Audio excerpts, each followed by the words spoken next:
Buenas tardes, queridos y amables seguidores, veedores y oidores de la Comuna de la Palabra. Esta tarde tenemos con nosotros no solo a dos grandes personajes, no voy a decir preclaros e ínclitos, pero sí dos personajes que han jugado un papel trascendente en el desarrollo académico, científico y sobre todo de vinculación con nuestros sectores sociales, por lo menos de nuestro estado hasta ahora, de nuestra Universidad Autónoma del Estado de Morelos. Se encuentra con nosotros, voy a empezar por la A, el doctor Armando Villegas.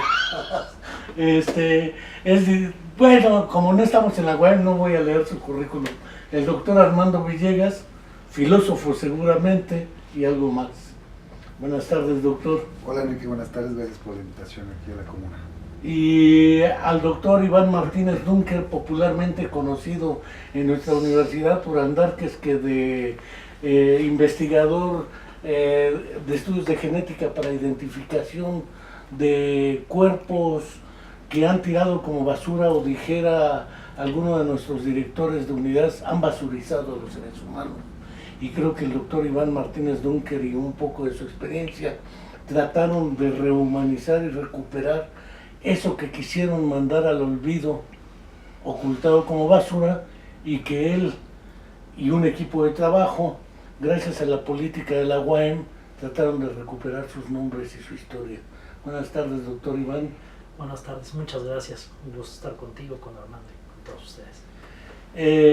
Y no quiero dejar, como lo hacemos cada semana, de recordar que una semana más y la mentira histórica sigue sin ser aclarada sobre los 43 de Ayotzinapa, más otra mentirota, los tres desaparecidos en ácido estudiantes de cine de Guadalajara, más los que se han acumulado sistemáticamente, y ahora que el buen Meade, el candidato a presidente, no el candidato a gobernador, ahora vuelve a criminalizar a Néstor Salgado, a la comandante de la CRAC de Guerrero.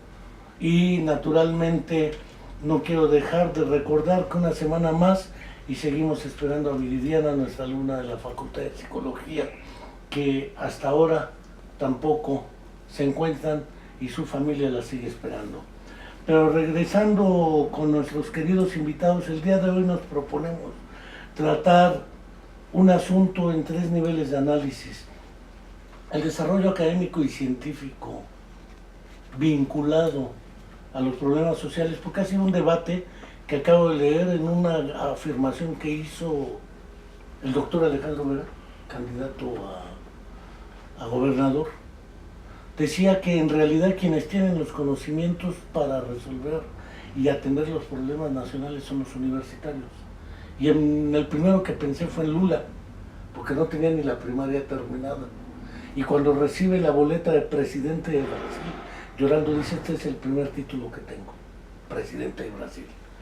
Y tampoco se me olvida Evo Morales, que no tenía ni la primaria terminada, indígena, aymara, en Bolivia, y hasta ahora sigue siendo el presidente. Entonces, en realidad, ¿hasta dónde la comunidad universitaria y los universitarios tenemos los conocimientos, más allá de los valores éticos e ideológicos? Porque también pensemos que no todos están ahí. ¿Y qué podríamos esperar para el desarrollo de la investigación científica, la formación de nuevos investigadores, de una universidad socialmente responsable, además de excelencia, dijeran ahora, más allá de las campañas electorales y los aspirantes? ¿Y qué esperaríamos que ellos tratasen de atender? Porque el problema trasciende a la naturaleza del Estado de Morelos. Yo aquí me callo, y si quieren también empezamos alfabéticamente como en el debate, y empezamos con el doctor Armando Villegas. Bueno, pues muchas gracias, Enrique. Mira, yo creo que más allá, como bien lo dices, de la coyuntura política, que digamos cada 3 años tenemos una nueva coyuntura, ¿no? Debiéramos empezar a plantearnos algunos procedimientos estructurales para el apoyo a la investigación científica y de las humanidades y las ciencias sociales, ¿no? Y de todas las áreas del conocimiento, pienso. Tú pones en duda el asunto de si si debieran tener todos estudios universitarios. Yo creo que en términos llanos pienso que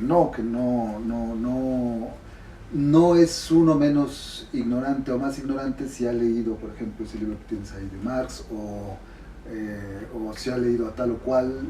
No es uno ni más ni menos ignorante con la formación universitaria. Pero sí, las universidades cumplen un papel de desarrollo humano importante y de progreso moral, ¿no? Entonces, en lugares que, pues como tú mismo dices, bueno, pues son convulsos como nuestro país, nadie lo debe ocultar, y que llevamos ya al menos 15, 20 años de una convulsión social y de violencia muy grave.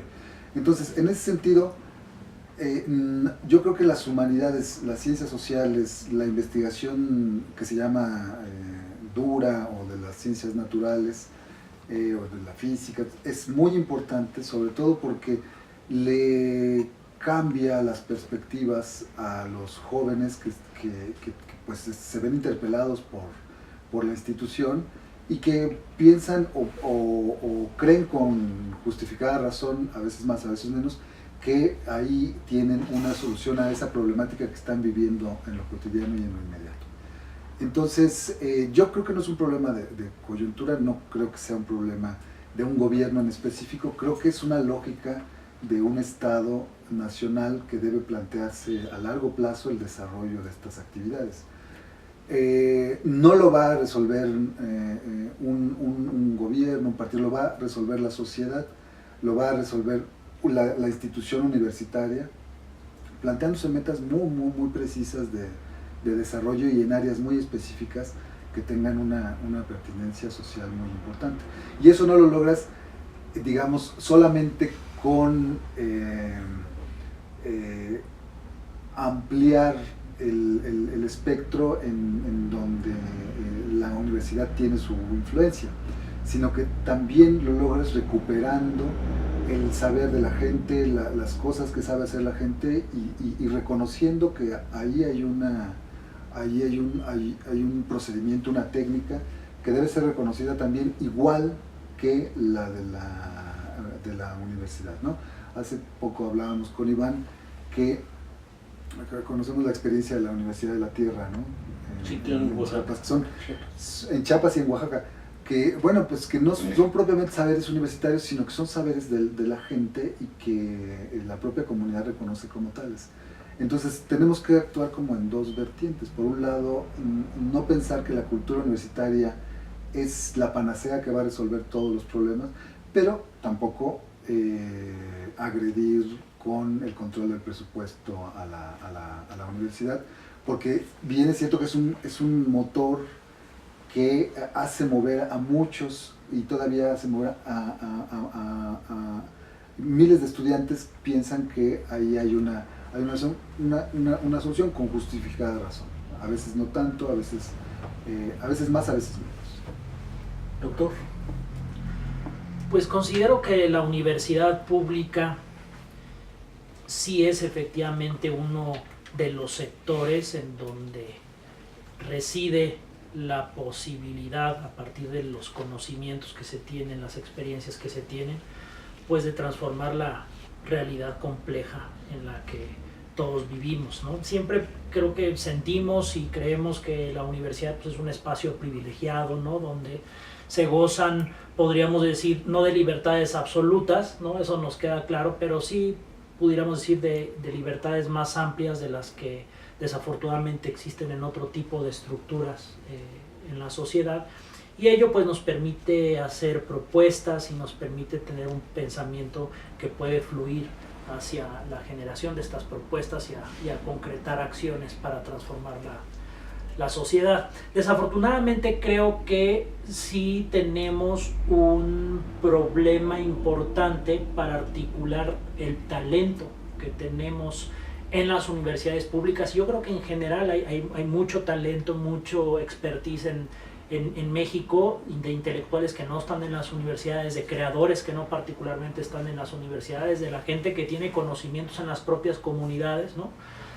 Pero que no se están articulando pues en políticas públicas que puedan tener efectos importantes sobre esta transformación social. Y creo que la pregunta que nos tenemos que hacer es cómo realmente dirigimos de mejor forma pues ese talento y ese conocimiento universitario hacia acciones concretas que respondan a las demandas sociales, ¿no? Y en ese sentido, ahí, conforme ha pasado el tiempo, me hago más de la idea que como universitarios tenemos que, sin abandonar esa otra vía que posteriormente comentaré, no tenemos, tenemos que buscar ese vínculo directamente con quien tiene las necesidades, con las comunidades, con las empresas, con otros sectores de la sociedad que tienen problemas, necesitan conocimientos para resolverlos y que nosotros podemos junto con ellos tratar de generar esas soluciones. Creo que la universidad y el futuro de la universidad pública sigue estando en tener ese vínculo directo con las comunidades y sus necesidades, pero tenemos que tener una autocrítica como universitarios que muchas veces nosotros no volteamos a ver si estamos en una burbuja en este, digamos, mundo particular de la universidad, viendo hacia los temas que nosotros creemos que son importantes y dejamos de ver lo que está sucediendo en nuestro entorno. Creo que México tiene graves problemáticas y yo creo que mucho del talento y del conocimiento universitario en México no está siendo enfocado a resolver eso, ¿no? Entonces creo que sí tenemos que hacer una autocrítica, ver cómo podemos mirar más hacia la problemática en el contexto, ver cómo podemos vincularnos y por otra parte, bueno, seguir trabajando con las cúpulas, ¿no? O sea, sí me gustaría hacer esta diferencia como universitarios, de trabajar en el sistema, a través de este sistema cupular, a través de los gobernantes, a través de los diputados, buscar vinculación, convencerlos de la necesidad de generar proyectos de conocimiento, de sociedades del conocimiento, y otro tipo de proyecto que es más de la base del universitario hacia el ciudadano, ¿no? Y efectivamente podemos tener la suerte, ¿no?, de encontrarnos un Lula, ¿no?, o encontrarnos un gobernante que, aunque tal vez no sea científico, aunque tal vez no sea un experto particular del conocimiento universitario, sí tenga la sensibilidad y la visión para poner en manos de los universitarios, para poner en manos de los humanistas, de los filósofos, de los científicos, de distintos sectores del conocimiento, el poder desarrollar una planeación de Estado y desarrollar acciones de Estado, ¿no? Me parece que ahí creo que desafortunadamente no tenemos o son poco frecuentes este tipo de gobernantes.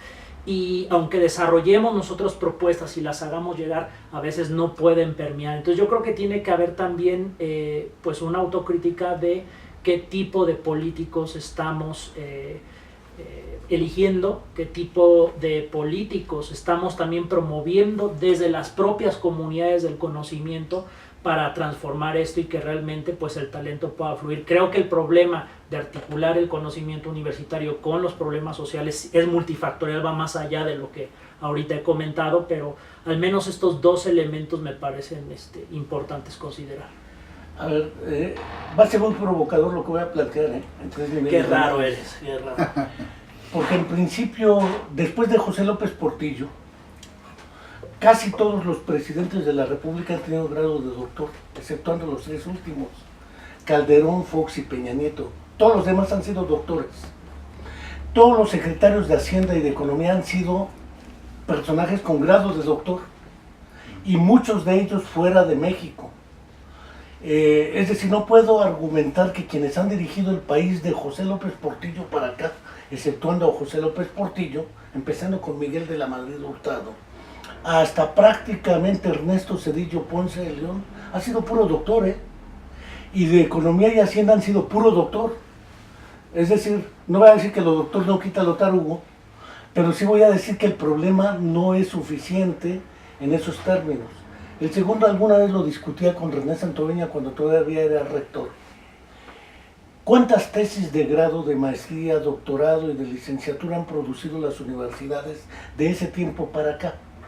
¿Y cuántas de esas han tenido un impacto real en las condiciones de existencia de nuestra nación? Es decir, parece ser que lo que se entrega como criterio de obtención de grado no aporta sustancialmente nada al desarrollo del país, y no porque sean intrascendentes las cosas que se producen, sino probablemente haya otro nexo que no permite ese tipo de vínculos con la realidad social.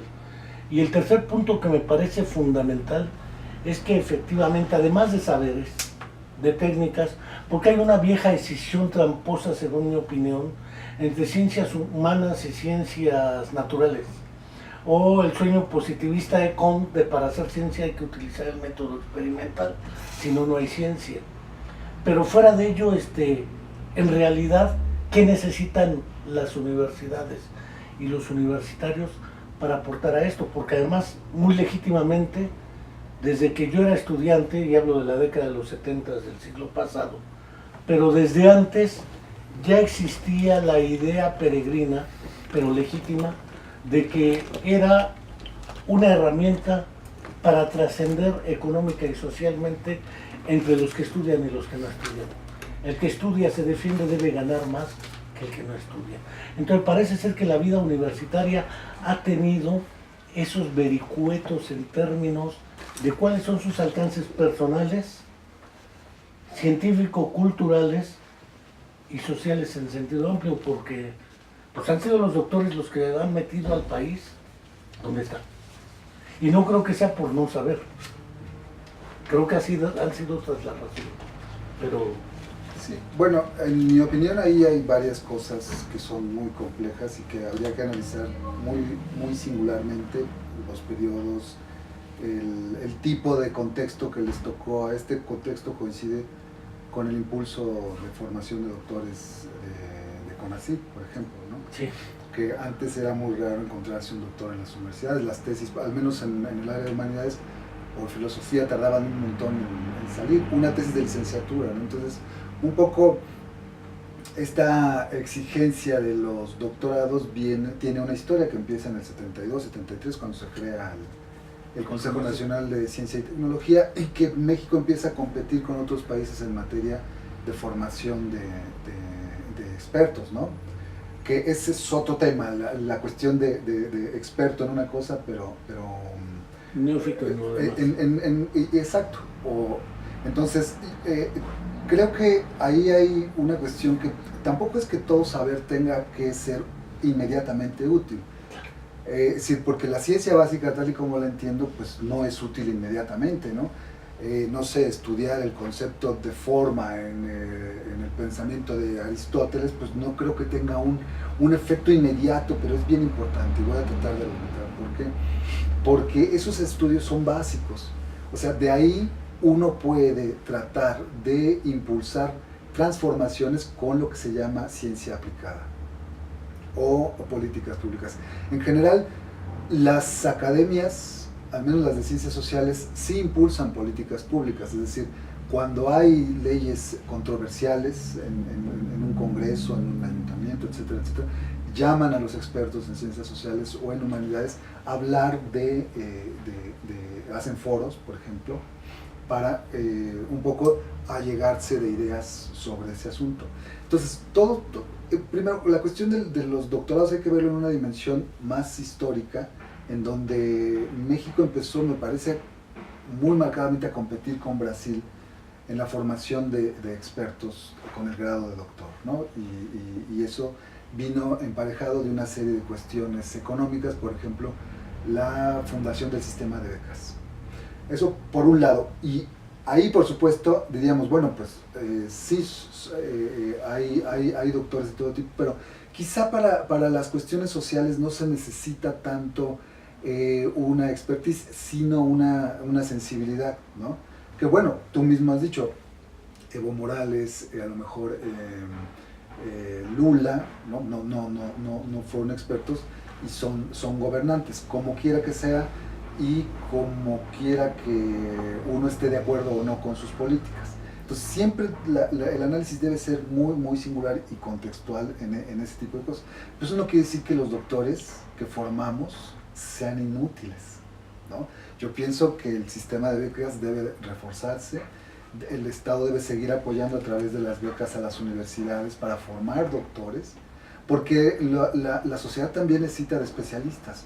Así como necesita gente con conocimiento universal, también necesita especialistas. Y lo vemos en las ciencias básicas o en las ciencias aplicadas. Saber cómo funciona una célula, un microorganismo, es muy importante, así como saber cómo funciona el propio Estado. Entonces, esta cuestión no puede ser generalizado que los doctorados van a ser buenos gobernantes, pero tampoco puede ser generalizable Lo opuesto. lo opuesto. Claro. Entonces, tenemos que ir con calma y analizando punto por punto y contextualmente. Siempre un análisis debe ser con su contexto. Tú me dices, bueno, de López Portillo para acá, bueno, pues sí, pero imagínate, Son un chorro de años. pero también tenemos Nobeles en química, Sí. ¿no? Y en el mismo periodo, ¿no? Eso desarrollando uno. Pero tenemos un montón de gente importante en la ciencia y en las humanidades, Sí, claro. ¿no? También con el impulso del desarrollo que digamos, impulsó el CONACYT, ¿no? Entonces, como que no podemos generalizar ni tasar todo, sino que tendríamos que decir, a ver, en este caso, ¿cómo funciona? En este otro caso, ¿cómo funciona? Porque la generación, bueno, esa es una mera abstracción. Y es peligrosísimo. Y es peligrosísima, sí. Doctor Iván. Mira, me parece que agarro una palabra que dijo Armando, que de repente podría parecer algo como primario, pero que me parece que es profundamente complejo el poder adquirir esa capacidad, y de la cual creo que todos los seres humanos somos capaces, que es ser sensibles, ¿no? Y particularmente si desarrollamos más esa cuestión de sensible, el generar empatía. Vale a ser empáticos. Entonces, con eso creo que nos tenemos que poner a reflexionar sobre el tipo de, centrarnos en esta cuestión de los doctores, ¿no? De los universitarios que estamos formando, de los jóvenes, incluso de los universitarios que de alguna manera ya estamos formando, y bueno, estamos formando recursos humanos, y es generar mayor empatía, tanto en los estudiantes como en los investigadores, en los académicos y en general en la comunidad universitaria, sobre los temas sociales que están frente a nosotros y ante los cuales tenemos las capacidades, si queremos, de resolverlos, ¿no? Y cuando he comentado esto, hago referencia a lo que me pasó con el tema de las fosas, que al menos a mí en particular, hasta que pues no pude estar frente a una madre, frente a familiares que hacían la descripción de quienes estaban buscando, de cómo los secuestraron, de cómo los perdieron, de cuál fue la última vez que supieron,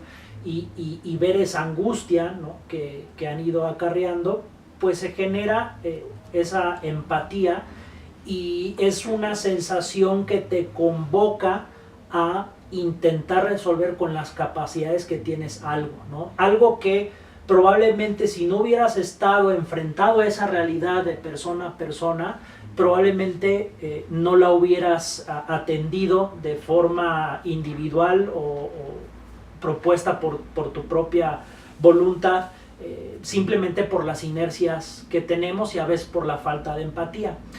Ante eso creo que los investigadores que tienen capacidades de investigar, de diagnosticar, de proponer soluciones, la universidad y bueno, la sociedad en su conjunto, tiene que haber mecanismos en que acerquemos a la realidad, ¿no? Y que al enfrentar esa realidad podamos tener esa empatía para dejar esa inercia que tenemos a veces por un sistema de puntos, para a veces un sistema que ya está predefinido de qué es lo que tienes que hacer, y dejar un poquito de eso de lado y decir, bueno, creo que puedo resolver esto y lo voy a hacer porque tengo esa empatía. Me convoca pues esa ética de que no puedo decir que no a resolver algo que me creo capaz de hacer, ¿no? Y en el caso de los universitarios, yo creo que si bien se ha ido desarrollando este concepto, ¿no?, en los últimos años de la formación integral, ¿no?, que bueno, es un concepto ahí en evolución, que yo creo que tal vez, no quisiera decir que tal vez es un ejercicio ocioso, ¿no?,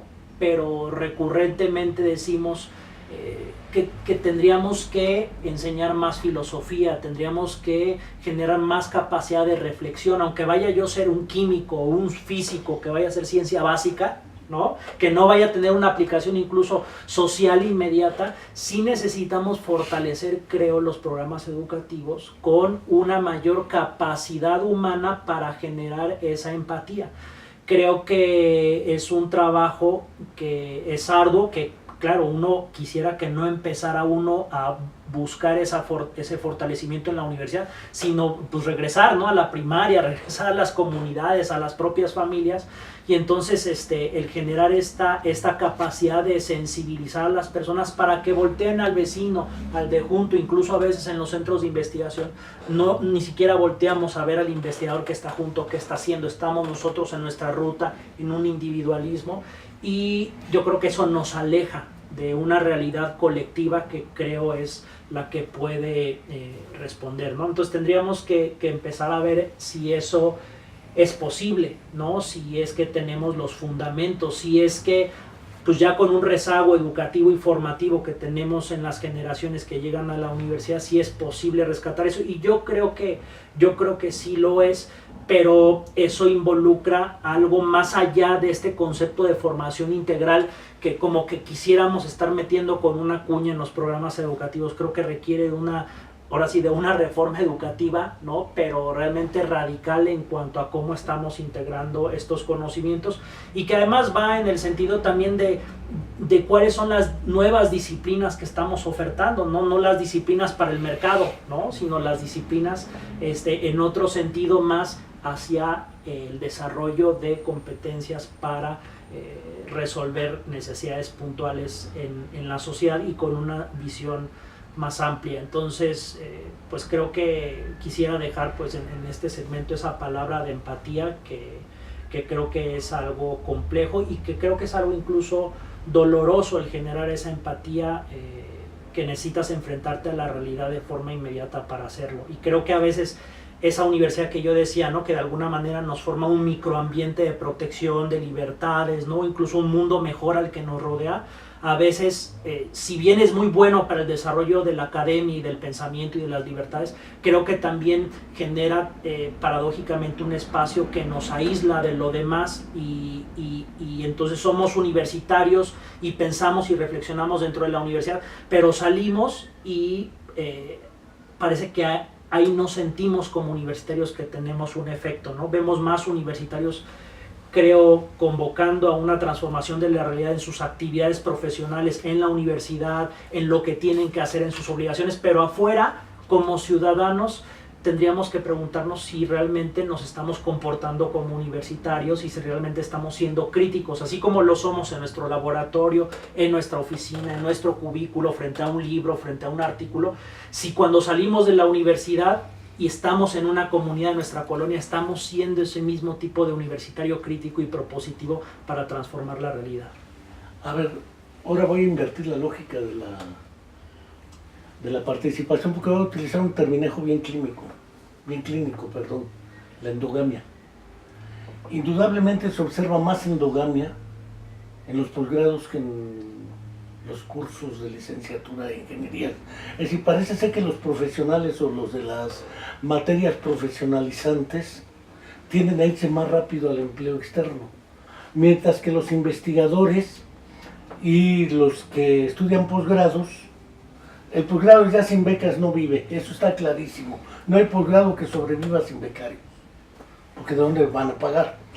Pero esto implica que entonces el que estudia sigue en la universidad y cuando termina su mayor expectativa de trabajo es la propia universidad.